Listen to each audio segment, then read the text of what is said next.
Meeting recording has started. Right, we can go ahead and get started. I would like to welcome everyone to today's IUG first panel webcast, Tips, Tricks, and Challenges of Operating a Contact Center in a Remote Environment, paneled by some fellow Avaya customers, Lori Wodrich, Aaron Pender, Mary Doran, and Chris Grewe. Thank you for participating in today's panel discussion, and please feel free to be as engaged as you would like to be. Before we begin, I have 3 quick housekeeping items to go over. First, today's panel webcast is being recorded and it will be available for on-demand viewing later on in the day. Second, all attendees are going to automatically be muted throughout the presentation. You'll be able to unmute yourself towards the end of the second half of the session for more engagement opportunities. Third, the second half of today's session will be open for attendee engagement. You can place your questions into the question window or mute yourself after the 30-minute mark. Let's get started. I would now like to turn things over to you all. Great. Thanks, Paige, for that wonderful introduction. First, I want to introduce our panel today. I'm Mary Doran. I have been an IAUG member for about 20 years, maybe, something like that. It's been a very long time, and it's been an awesome, awesome time. I learned a lot of things from a lot of wonderful people. Also the co-chair of the Contact Center Experience Council and a member of the Women in Tech Forum. So there's a couple little plugs for us. I'm going to hand it over to Lori and let her introduce herself. Hi, everyone. Lori Wodrich. I am with Amerisure Insurance. We are in Michigan. And I am a part of the IAUG board, and I am also part of the Women in Technology Committee. So thank you, Mary, for bringing that up. We do encourage, if you have not been on our discussion forums, to check that out on IAUG's website. And I've been with IAUG, I've been a member, I'm probably just about the same as you, Mary. I think it's 19 years. And so have been a member and love being a part of this organization. Great, thanks. Aaron, how about you? Next. Hi, I'm Aaron Pender. I work at Peckham, and I am actually the Michigan chapter VP. That's about all I've got under my belt, but I've been a member for almost 10 years now, and I absolutely love the chapters and the meetings and the people you meet. So I'm glad everyone could make it today. And last but not least, Chris. Hi, I'm Chris Grewe. I'm with Michigan State University. I've been a member of the IAG board now for about 10 years. Yeah, I thoroughly enjoy being a part of it and love all the feedback we get between the chapter meetings and the IAG engagement events. So thanks for coming. Yeah, thank you, everybody. So we're going to kick it off with a bunch of questions that I'll throw out to the panel. We're just going to chat amongst it, and hopefully you'll learn a lot of cool things. The second half, as Paige mentioned, we're going to open it up to everybody to chat about your experiences. And, you know, this is one of the great things I love about IAUG is a lot of really smart people getting together and learning things from each other. So we'll start with our first question. I'm going to start with Chris, just out of random, you know. How has moving your agents remotely impacted their satisfaction of their jobs? I would say most of our agents have found it enjoyable to be remote.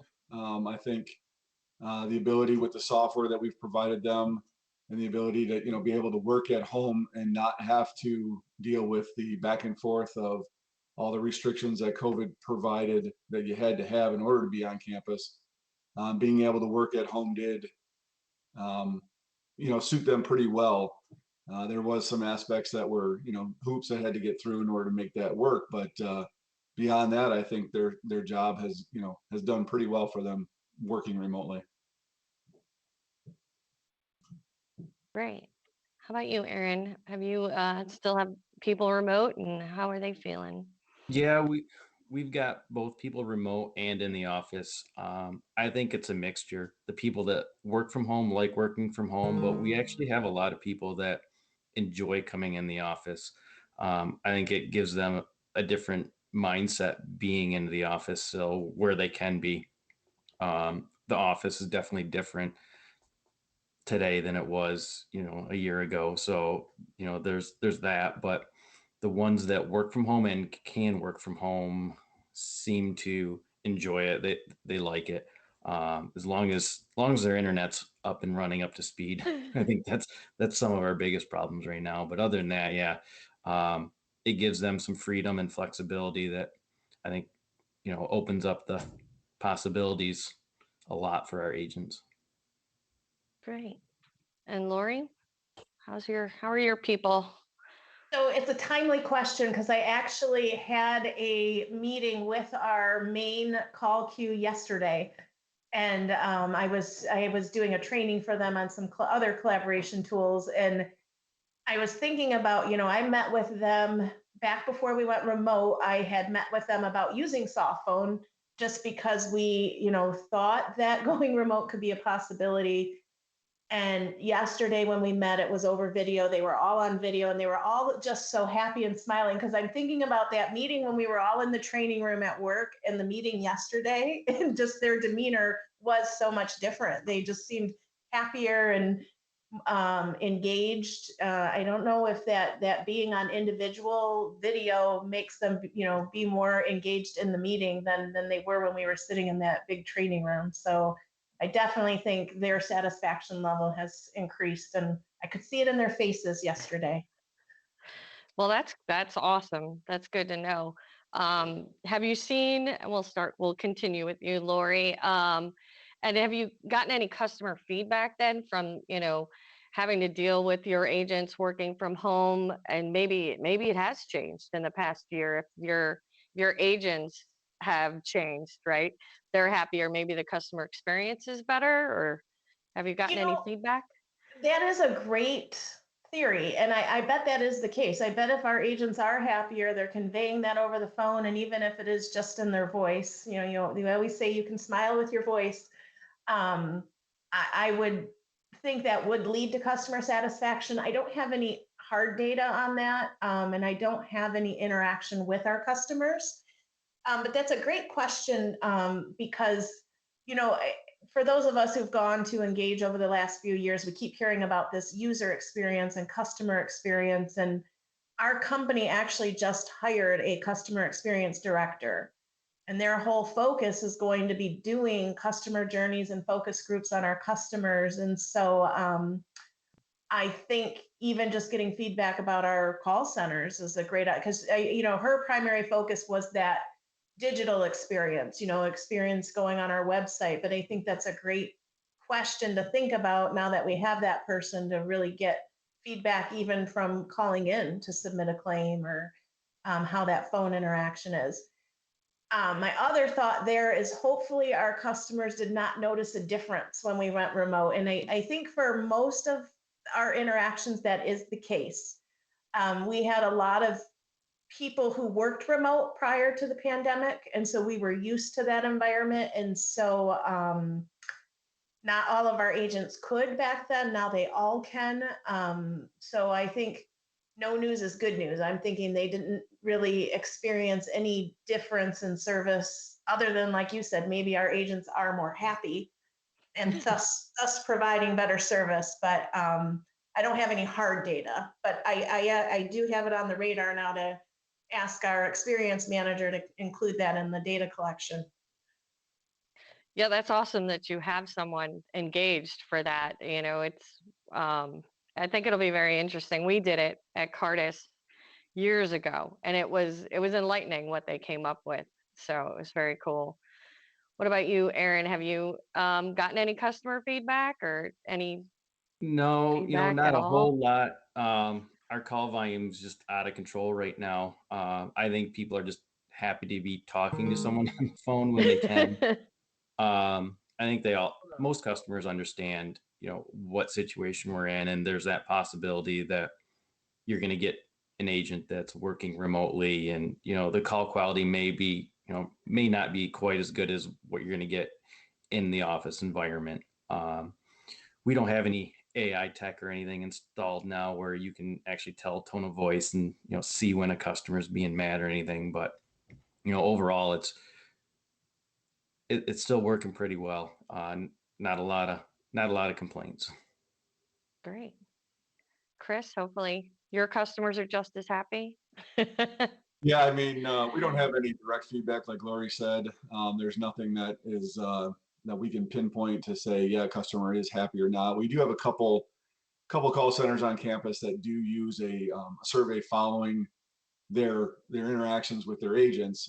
We don't partake in looking at that information, but I would say from a customer standpoint and with the agents, they kind of work together. If the agent's happy and how they're using the software and they can interact with their customers, I think the customer has a good interaction with the agent. I think initially when we first rolled out the remote stuff, a lot of things were in turn and getting licensing together and all that stuff and making it work. There was probably some customer interactions that weren't the greatest. But moving forward, over the time period, we have definitely gotten better at what we can do to provide that interaction at a better quality. But the biggest hurdle, of course, is customers' internet, bandwidth they have. So when the agent is working from home and they're complaining about quality issues, the first thing I usually jump to is how fast is your internet running? And we see a lot of them. It's like really poor, and when that happens, there's not much that we can do. So that interaction with that agent and that customer at that point is really tough to get a better satisfaction for them, because you can't fix that. So, but for the majority of our agents, they do have good internet, and they do find it enjoyable to work with the customer remotely at their house and be able to get that interaction done. So I think it is. I think the if we could be able to do a survey with a customer on every single call, I think the feedback would be positive for majority of our customers.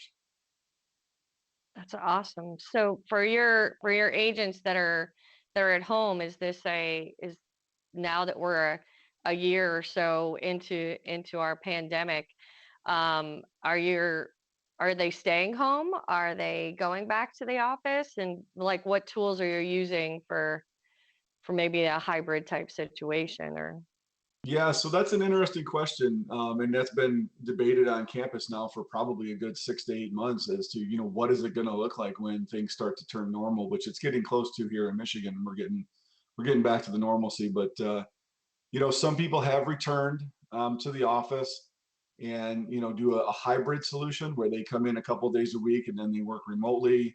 Some just come back to the office because they just can't do it at home anymore, and then others are still 100% remote. And I think it's a great solution that MSU as a whole is looking at it from a standpoint of what is best for not only each group on campus and in each agent particularly, but what is best for the customer and how is it best served providing that customer service. So it is interesting to see where it's going. I think a lot of people like being able to work from home. From a university standpoint, one of the bigger concerns is the interaction with the students. And you don't want a desolate campus or a ghost town where it's just students and there's nobody there to interact with. So that's one of the biggest hurdles they're looking at now is, yeah, great, people can work from home, but who's going to be there to interact with those students? So that's one hurdle. And then as far as what we're using, obviously well, I shouldn't say obviously, we have two different call centers. We utilize AACC for our multimedia call centers, and then we also use ACD Elite. So with the AACC, we've been utilizing both the My Computer mode, so they can work with the VoIP calls, and then we also provide the other phone mode, so that if their quality isn't great, they can transfer that call to a cell phone or a landline or wherever they may be working, so that if their VoIP quality is not good enough, they can at least get a better quality call and still interact with that customer. From a standpoint of ACD Elite, we have been 100% focused on using AAFD, the Avaya agent for desktop. And we have moved through different upgrades of that when we found some issues with it. And as far as we can tell, it has provided a great interaction for the customers, as well as for the agents. And we've gotten a lot of feedback from our agents that they really like that software. And some of them have even, indicated that if they do have to go back to the office, they would love to stay on the software and not physically go back to a phone. So that's kind of neat to hear that response. Yeah, that is very cool, especially in a hybrid. I suppose it would be easier, right, if you just kept everybody on a soft phone. What Right. Yeah. about 'Cause you? Yeah, sorry to interact, but one of no, the go ahead. biggest issues is if they do come back to the office, we have a lot of users who are on the old digital phones. So the biggest problem that we have there is when they come back to the office, sure, they can just log into the phone, but now we've got multiple numbers that they're utilizing from an extension standpoint to be able to make it work remote and in the office. So there's some talk about, scrapping the digital phones and just staying with the software to make it easier. Yeah, that's so many options out there, right? So Right. different setups and everything. What about you, Lori? What are you guys all remote? You going back, you hybrid, and what tools are you guys using? So we are hybrid.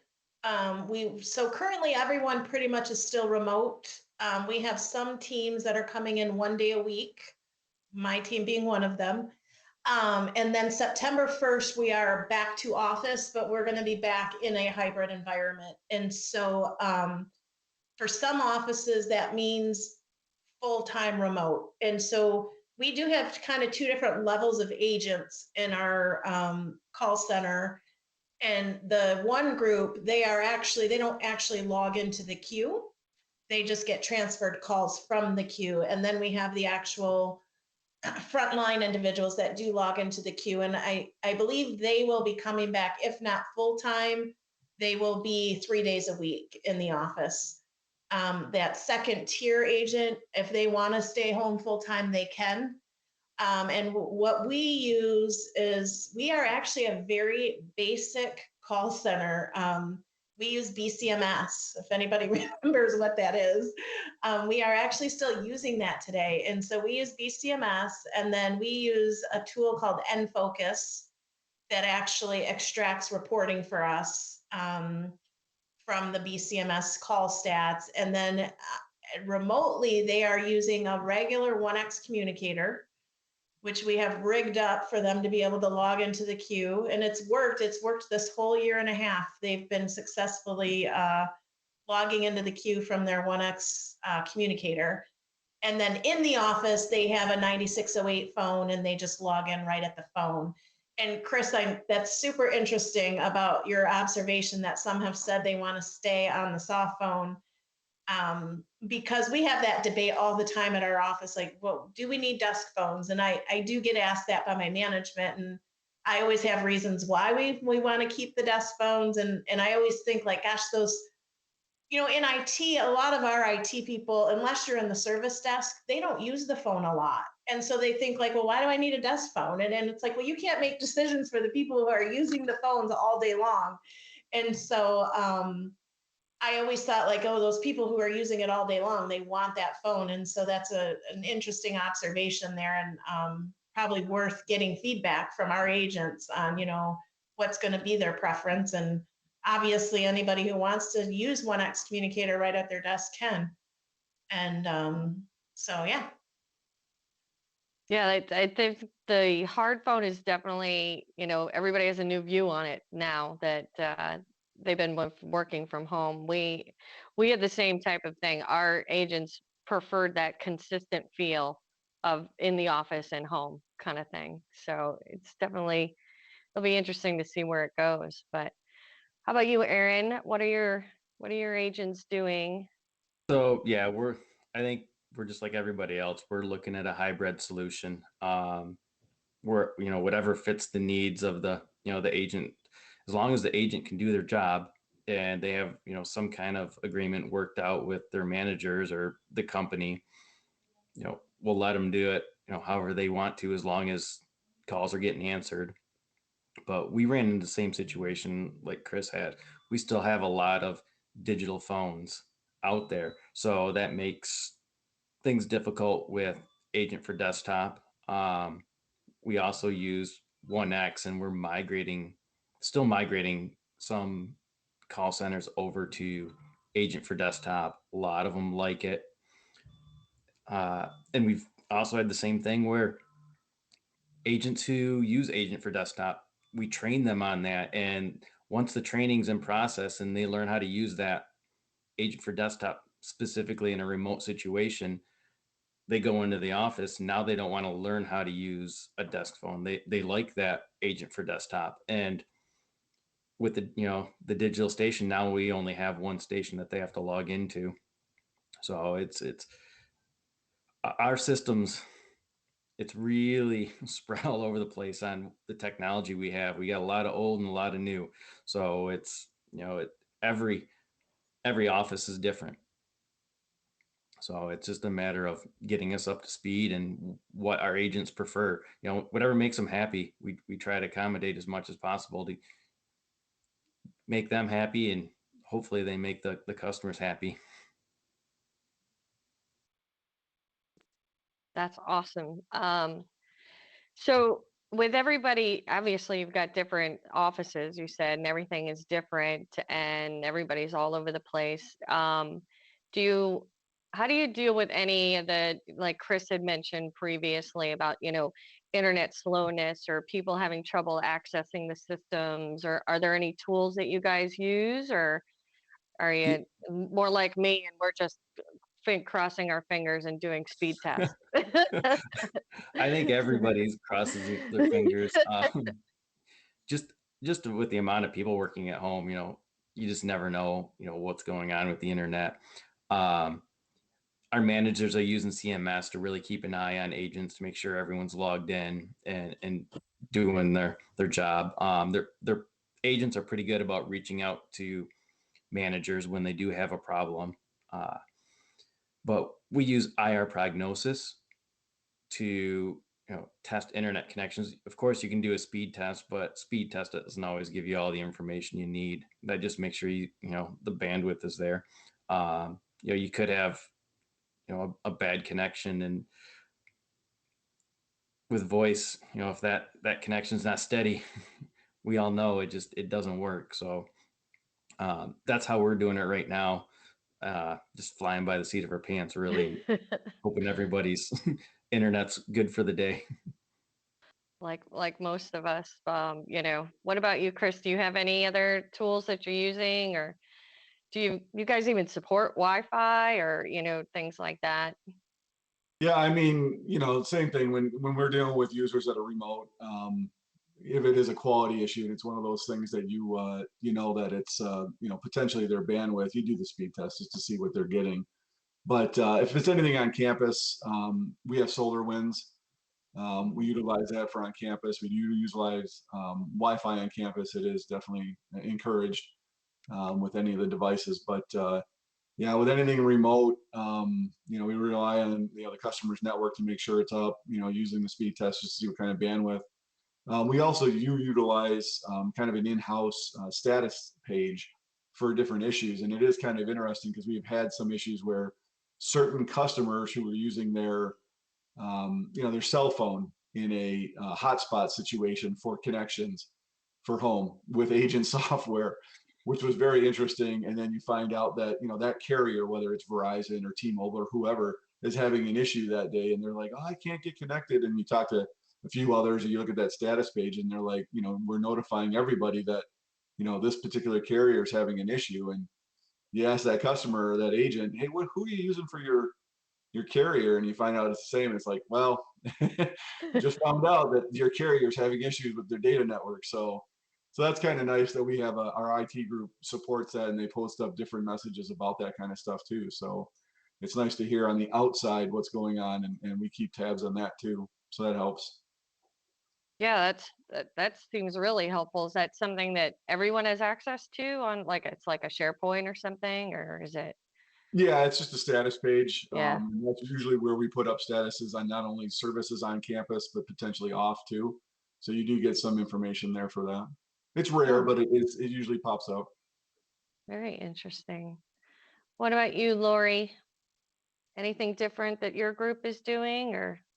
One thing when we went remote, not every single person had functioning internet at home.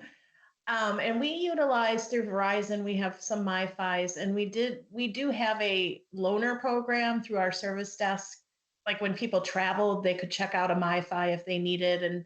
And so we did supply that to some of our users at home. And so we are supporting, it's a handful. I want to say it's like 12. But we do have some support on that. And to compound that, we had a lot of transition over the year in our departmental admin space. And so we had some issues with payment and we and I think we had Verizon doesn't mess around. If you get 1 month behind, they will shut down your service. And so that provided some challenges for us. Easy fix. But other than that, nothing too much up and above that we're providing. Like Chris, we use SolarWinds on site for monitoring. We have Wi-Fi on site.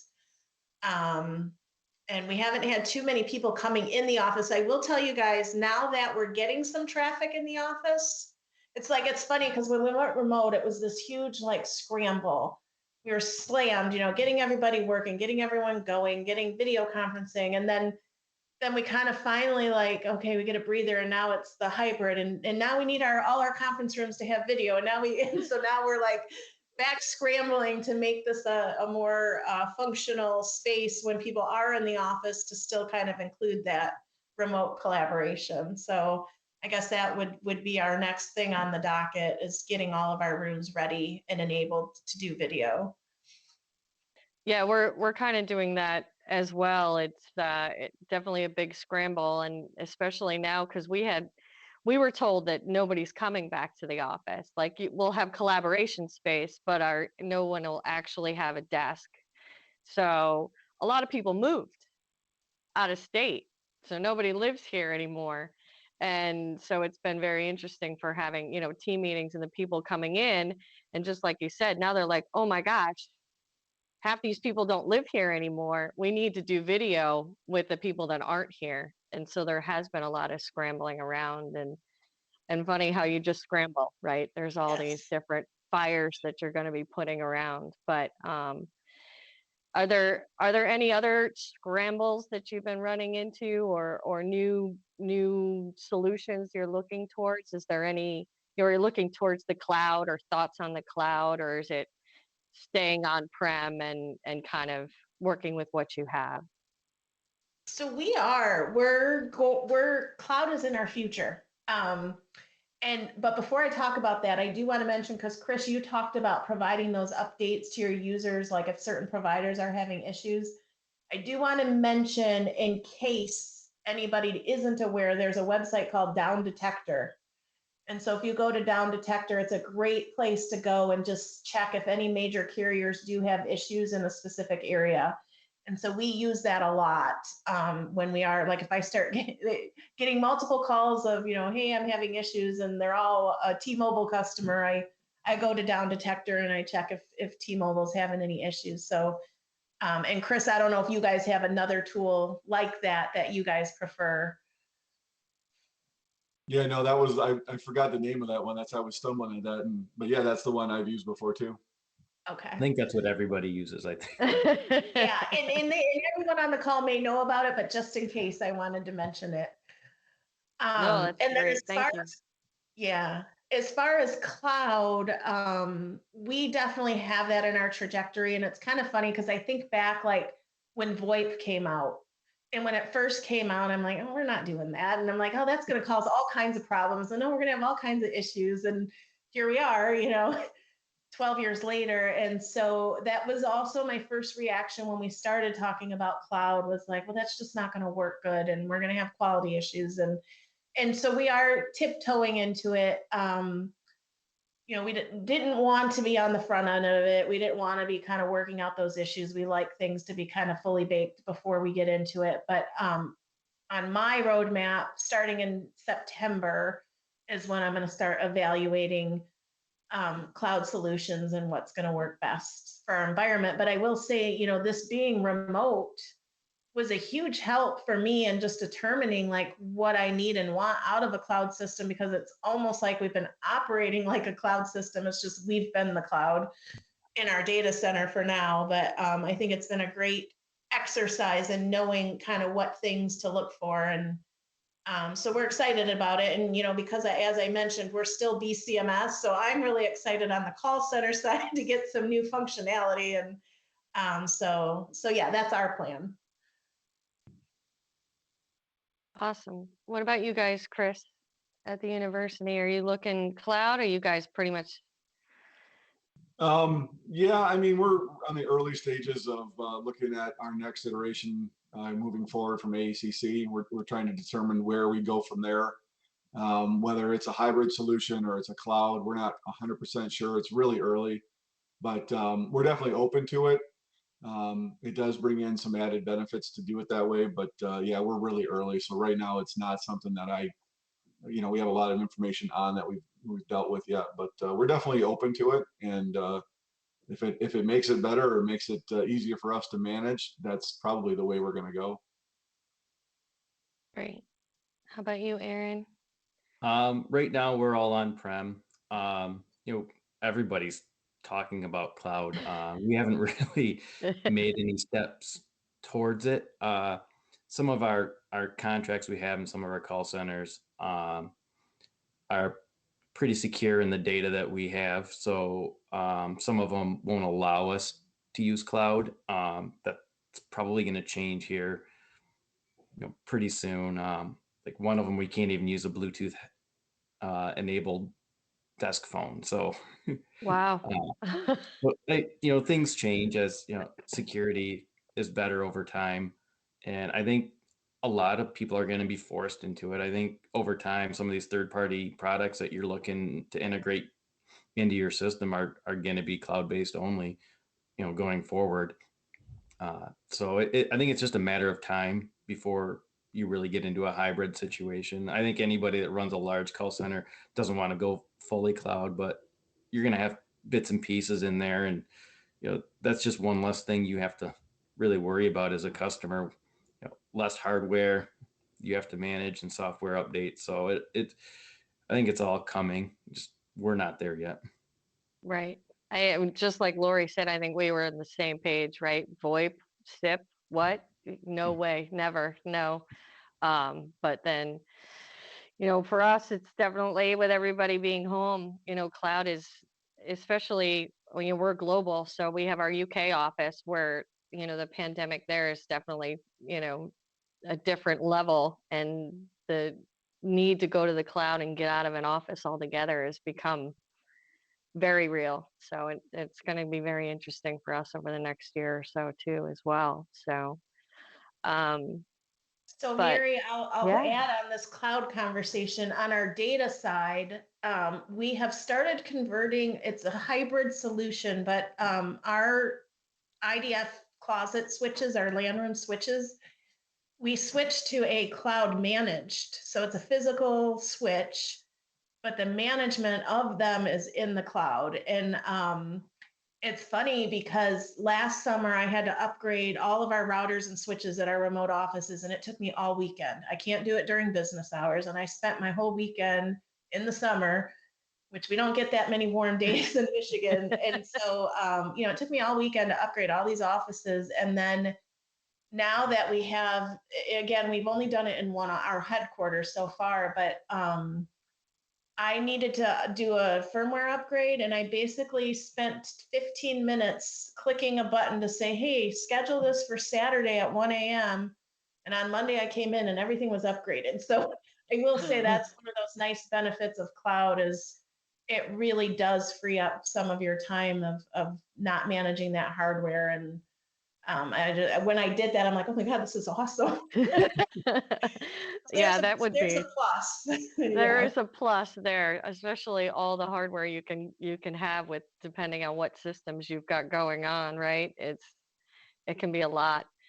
And I know, like for us, dealing with the data side of our house and trying to upgrade here and upgrade there, and this is compatible, but this isn't, and trying to manage all of that is also becomes crazy. So Yeah, I can see where the benefit of just clicking a button might be awfully nice.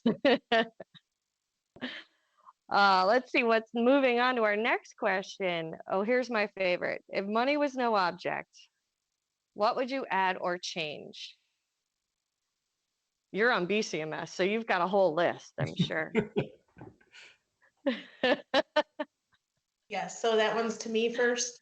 Sure, yeah. Okay, so yes, we we would have, and I don't know what specific system, but we definitely would have new call center technology. And at this point, I probably would look to do it in the cloud, or at least hybrid. And I really like the agent assist. I like the things that are, available around that, where they could, prompt the agent of, okay, hey, your caller just said this. I would maybe recommend X, Y, and Z as your next course of action. I love the idea of, if there's a heated customer, that they could pull in a supervisor, like send an alert out to a supervisor and say, hey, your agent number 2 is having some heated conversations, and engage a supervisor. I like the idea of that technology. Um, we looked at adding call recording this year. We had to put a hold on it just because our claims department had a lot of other initiatives, and they didn't want them to have to learn something else along with all the other things they're doing. So it's on hold right now, but I think having a good call recording solution, and not so much just for the recording part, but as I researched it, I learned a lot about agent evaluation and how that can really assist those supervisors.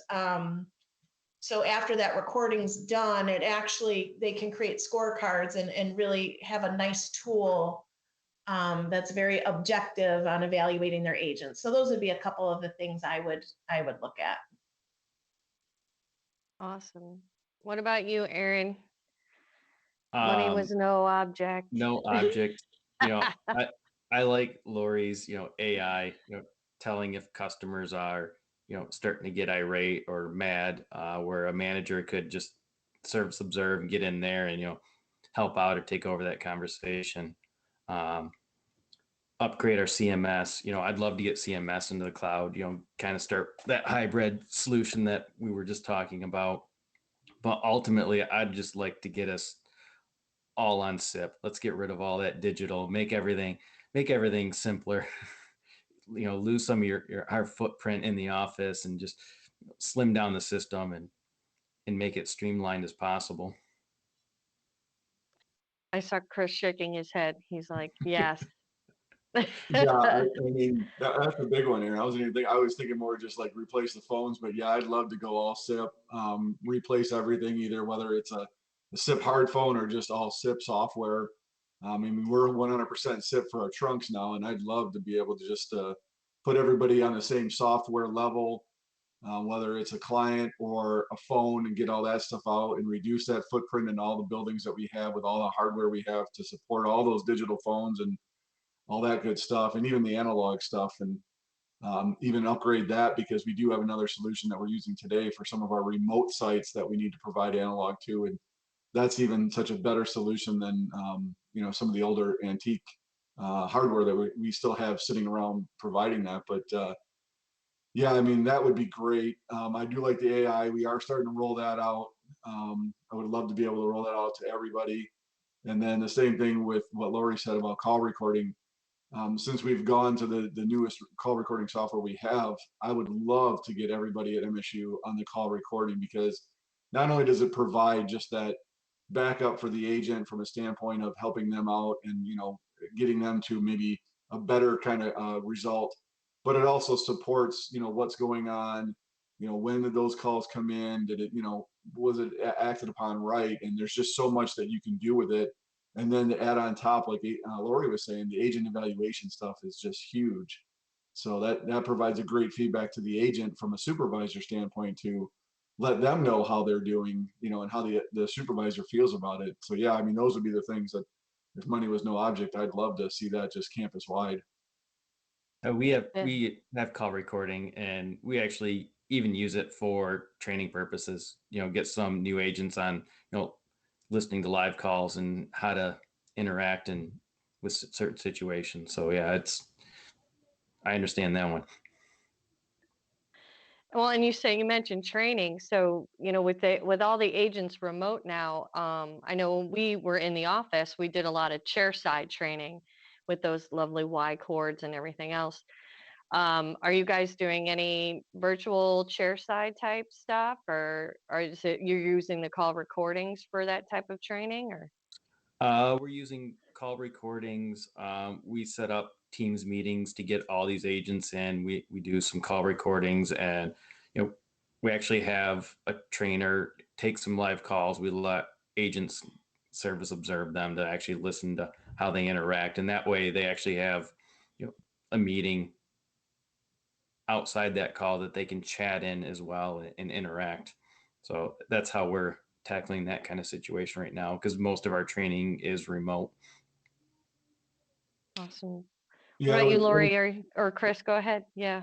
I was going to say the same thing as Aaron, that we do the same kind of thing, Teams channels to view people doing some training. One of the things that we did with our AACC group is we move people from just being users to supervisors, and then pushing them, the lower agents that had just started, moving them underneath those supervisors so that they could do the service observe and watch what they're doing on the screen at the same time, so that they can interact with those folks and help them along. But yeah, Teams channels and video chats while on the phone is definitely a way to do it. And then doing the service observe while listening and seeing the screen at the same time, because you can't hear the caller when you're doing the Teams channel. So if you do the service observe at the same time, then you can do that. So that's worked out real well.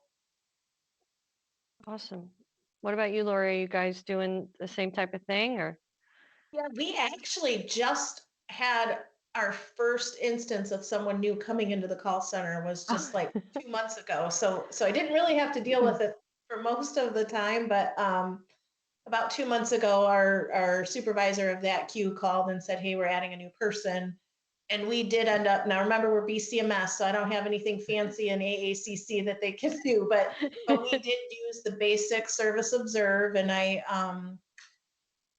for the one of the people was going to actually be in the office. So I put the button on a code on her phone, and then I allowed, and they actually wanted to start, is they wanted the new person to actually be the observer. And so we set it up that they could service observe the existing agents and kind of hear how they're handling calls.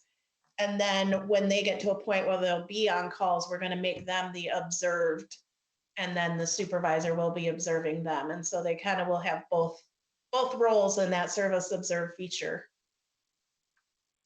Excellent. Very cool. Well, we've kissed up to 45 minutes in. Look at us go. If anybody in the audience has any questions for the panel as well, please just go ahead and jump in. You can unmute yourself or put it in the chat, and we can cover off anything that you guys have. I did see Ellen had mentioned about the buttons for the 1X communicator. We did the same thing, Lori, as well. Made those buttons programmed right on those phones. So we have it in our UK office, but they seem to be working pretty good. So, and Ellen, again, Ellen, thank you for being chatty. Research the cloud. No tipping your toes in the cloud. That's no fun. I suppose if you need to port your phone numbers over, then you kind of have to port everything, right? So unless you've got blocks. I know with us looking at it, all of my numbers are all over the place. And you're like, wow, I wish I knew when I set all this up 1,000 years ago that I might have to have a block just for call center people, or a block just for, departments or things like that. But other things that that came up in our previous chats were, how are you handling remote workers and their certificates and securities? I know, right? I'm not. That's somebody else's job. Certificates are awful. That's my number one reason for wanting to go cloud, is to not have to deal with the certificates. It changes every time. I swear it does. What else don't you like about your current setup? We already covered what would you do, right? If money was no object, but Well, and here's a what would you do if money was an object? Or oh, what there you go. if money is Exactly. an object? With us being remote, there's this, and now it's kind of leveling off, but there was this tolerance, acceptance of quality. When before the pandemic, it was like you need 5 nines, you can't have blips in anything. And we were really kind of held to this really high standard and no outages ever. And so now with being everyone remote, that has become a lot more acceptable. And like I said, now that it's been a year and a half, it gets there, that's going to level off a little bit. But we, from a infrastructure standpoint, in all of our remote offices, so we have a headquarters and then we have 12 offices. In those other offices that are smaller, because some of them now might only have 6 people coming in, I am really kind of taking out a lot of that redundancy I had built in. So even if we say, hey, we don't want to go cloud or we're not ready, we are taking out some of the footprint in those remote offices. So for our voicemail system, we use AVST. And so we had a survivable server in every office. And I've been taking those out as we move them. It's like, well, you're going to have 6 people in the office. I'm not going to pay X amount a year to maintain this server and the maintenance. And so we are removing those. And so we're reducing that hardware footprint. And I'm suspecting that even if we don't go cloud right away, we will even start to reduce even the G450 gateways or the survivability, even on the Avaya side and those remote offices that we used to maintain.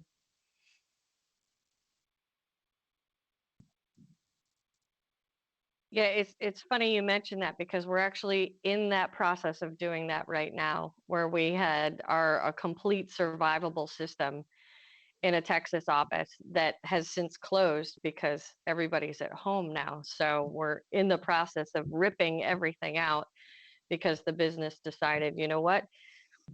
Just like Chris said, we're all SIP trunks and the SIP trunks haven't really gone down and we've got all this stuff and the Avaya system's been, knock on wood, I better not jinx ourselves, right? It's been very reliable. So do we really need to maintain all that in another location? So it's very interesting. What about you, Chris? Have you done any downsizing as far as survivability or? Yeah, I mean, we've removed some things here and there. And because, not everybody's come back to the office or there hasn't really been decisions made yet. It hasn't been a whole lot. So I think as time progresses here and we find out who's coming back and where they're coming back at, yeah, the equipment will be removed. I mean, when we found we've had buildings where people have upgraded their phones and or just remove their phones and just go soft client. We've transported some of that equipment to places where we've needed it and just removed it all together, but not a whole lot yet because we really haven't seen a big surge of people coming back. So I think it's going to be a time will tell kind of thing as we move forward. Right. And that's probably, Aaron, probably the same thing with you. You said you had a lot of digital sets and, do you Yeah. keep those and then you downsize those cards and things, right? So. Yeah. Most of our remote sites still have, meaty gateways, survivable processors in them, and even local PRIs, so that even when they go down, they're still a functioning unit themselves. But as technology changes and we get them upgraded, I'm sure that's gonna take its place. But as of right now, yeah, we haven't reduced a lot at this point. Yeah, and the downside to my approach, so if I had 2 years ago taken a cost analysis of what we're paying in leases and what we're paying in PRI services and what we're paying in maintenance, and I compared it to a cloud solution, it might be like, wow, you're saving us a lot of money. But now that I've slowly been like, oh no, we don't pay maintenance on this and we don't pay for this PRI, and now I'm not going to have this like great ROI when I bring in the cloud. However, what I can go back and be like, hey, here's what it was. And I think it's a good idea for any of us if we're kind of giving those analysis to our managers to say like, hey, here's what we were doing before. Because the only reason I have felt comfortable removing some of those things is because of all this discussion of cloud and hey, when we get there, we won't have this. But so I do think it's fair to factor that into the cost comparisons. And are you doing SIP trunking today? We have SIP trunking. We only have it in our headquarters. And so what we've done is some of those smaller offices, I port them over to our SIP trunk that comes into Michigan. And then I get rid of their PRI. I don't have any SIP trunks that come in locally to any offices. And I mostly did that because I didn't want to have an SBC and in those offices. And so anything with our SIP trunks only comes into our headquarters. And have you taken the dive to get rid of any PRIs at headquarters and just go all SIP, or are you still hanging on the like, right? I'm still hanging on. That Yeah. said, one of our local PRIs is on old, I mean, it's like running off of copper, and every time it rains, it goes down. And so half the time that PRI is down anyway. But I am going to actually get that moved on to fiber. Like we're going to keep it. We're going to have that as a backup. Yeah. Now, Chris, you said you're all SIP. So did you get rid of your PRIs or? We have moved all the SIP. I think we still have one PRI left, and that's more of like a backup in case. And I think we still have, I think we still have two, but we're in the process of removing that second one. It's just been a hurdle with our current carrier there. But I think we're going to keep that other one just as a backup. We do have several remote sites that we also had PRIs that we converted to SIP. So fairly soon, I think we'll be 100% SIP. I think we may keep that one PRI. I'm not, like I said, that's above me, but no. We have the same thing. I still have one that I hold on to just in case, because you just, how about you, Aaron? Do you all SIP trunking? Any SIP trunking? No, you Nah, PRIs at your other offices or something you said, right? We're just dipping into SIP trunking in our main office now, but we still have a lot of PRIs. Some of our contracts for our call centers, actually the customers providing some of those trunks, which they've had in there for years, and their PRIs. So, we'll work on getting them migrated over to SIP at some point. But yeah, we still have a lot of PRIs running in our call centers. And I have a recommendation for anyone looking to move to SIP. And I don't know if this varies by carrier, but I brought this up in the last panel we did. When we went to SIP trunks, they always talk about how it's scalable and like, hey, if you're a flower company and during Valentine's Day, you can add all these trunks and then you take it back down. And so in my mind, I'm like, oh, I'm going to log in the portal and I'm going to add, 50 call paths whenever I want. And when we went remote last March, I wanted 50 more call paths. I wanted to make sure we had enough, because using that 1X and allowing that mobile, ring to the mobile mode, we were going to be using 2 trunks for every phone call. And so I immediately wanted to add my 50 call paths. And I found out like, oh no, it's a whole order process and it was going to take 2 weeks. And they make it sound like it's this. So that could be a question. And like I said, maybe not all carriers are like that. So if you're looking at SIP and you're looking at different providers, it's a good question to ask is, hey, when I want to add new call paths, can I do it self-serve in the portal? Do I have to place an order? What's the turnaround time? I think those are good questions to ask. Still faster than bringing in a PRI. Yes. Oh, absolutely. Yes. 2 weeks compared to 12 weeks is, yes, for sure. Very true. Very true. So as we're getting close to our hour, let's finish out our day with Lori. What's the big takeaway that you got this year with your remote workers? Did you have an aha moment? Was there, something that you were like, I think everybody needs to know, and a tip to look forward to, or things like that? Maybe a new troubleshooting thing you're doing, or, My aha was that I think I'm more comfortable considering cloud than I thought I was. Again, because I feel like we've been the cloud. And now granted, it's a whole different ballgame when someone else is in control of it. But it still really opened up my mindset to that possibility, because I feel like right now we've been kind of living that way to an extent. And so that was kind of my big ahas. Hey, don't be as afraid of it as I have been. Awesome. What about you, Chris? Did you have a tip to share, an aha moment? I think one of the biggest things for my team when this all went down was we had for years, because at MSU we're like a vendor. We resell to everybody on campus, so it's not like it's essentially supported system. So us getting the word out about how to utilize the software that we had, having the 1X communicator and having communicator and then workplace and all the different iterations of it, we had that for several years before COVID hit. We just didn't have a way to get it out to people and let them know. And then once COVID hit, we're randomly, and pulling our hair out trying to get everybody on these things to make them work. Even the 1X agent and then AAFD. And then to still talk to people within probably the last 2 months who are still just forwarding their phones to cell phones. It's like, we have these tools. How do we tell you we have these tools? How do you get onto these tools? That's one of our biggest aha moments, is like, how do I tell you? How do I get you to get onto the right stuff to make you use your job and do your job easier? That's one of our biggest things that we still would like to prevent and move forward with. Yeah, we run into communication. It's crazy, right? Yep. So what about you, Aaron? I think it's just management now knowing that we can all do this remote. I think they were always scared to let us go remote. You always heard that story. Well, I couldn't get a hold of so and so because they were out mowing their lawn during the work hours. But with the flexibility we have at being at home, something's happening. I get up early in the morning and first thing I do is get a cup of coffee and make sure the system's up and running.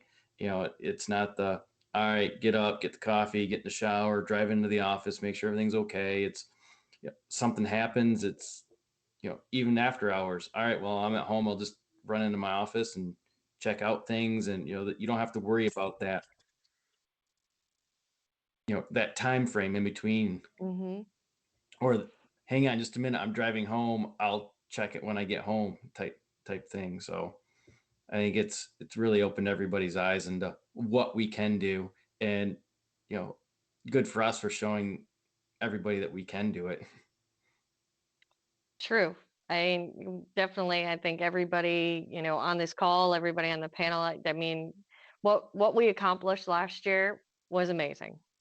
So it happened fast and furious, and everybody pulled together, and it was great to see it. So we are now at the top of the hour. So I want to thank everybody for joining us and hanging out for an hour. Hopefully you learned some great things, and you can go off and have a wonderful day.